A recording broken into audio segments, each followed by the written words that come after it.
Hey folks, I'm Sam Faddis, and this is Ground Truth, where we try to get past the hype and the spin and the nonsense that characterize most of the news these days and talk about reality, at least for a little while. Today we're talking about a lady named Meng Wanzhou, Chief Financial Officer of a Chinese company called Huawei. She was arrested in Canada a few days ago at the request of American authorities and is pending extradition to the United States, where she's going to face criminal charges. If you follow economic news and market news and that kind of thing, you're probably generally aware that the arrest occurred.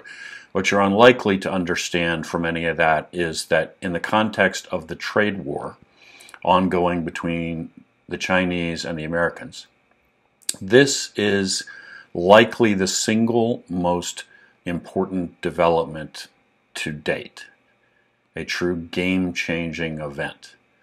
Why? Well, first let's consider Huawei. This is a very big Chinese corporation with direct ties to Chinese leadership, #2 maker of smartphones on the whole planet, manufactures a whole array of other telecommunications equipment, sells it all over the world, including all over the United States. Second, let's consider the scope of Chinese piracy of intellectual property. Probably not since the days of buccaneers on the Spanish Main stealing gold and silver from Spanish galleons have we seen piracy practiced on this scale as a matter of national policy. Queen Elizabeth I of England in the 1500s made it a matter of English national policy to loot Spanish galleons, and they stole so much gold and silver from the Spaniards that they ultimately altered the balance of power on the planet. That's the scale that the Chinese practice piracy on. They steal from American corporations as a matter of national policy and using, amongst other tools, their NSA, what is in effect their NSA. And they have put entire American corporations out of business and stolen massive amounts of market share from others. This piracy literally is altering the balance of power on the planet. We have for decades done nothing effectively about it. Barack Obama complained about it, wrung his hands, and expressed consternation for about 8 years. Otherwise, just watched it occur.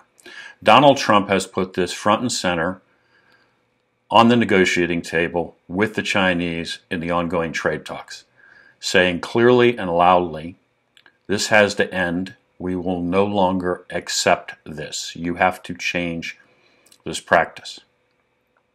This brings us to the Chief Financial Officer of Huawei, because she's being brought back here to face criminal charges. And this is the real genius of this American move. She's being brought back here to face charges that she and her company stole American property, intellectual property, and then passed it to the Iranians, gave it to Tehran, handed our property in violation of U.S. sanctions to the Ayatollahs. And when established to the satisfaction of American authorities, what that means is that Huawei is going to face U.S. sanctions, which will, amongst other things, mean it can no longer do business inside the United States or with American companies. It will be denied access to the U.S. banking system and by extension to the entire international banking system. If you absorb the implications of that, what that means is we're getting ready to burn Huawei to the ground. We are getting ready to gut one of the biggest Chinese companies on the planet and come pretty close probably to putting them out of business. You have all seen, I'm sure, pictures of ongoing trade war, trade talk negotiations with the Chinese on one side of a table, the Americans on the other, all looking at each other. Well, functionally, we have just pulled a knife on the Chinese in those trade talks and signaled very, very loudly and very, very clearly that this is not a game.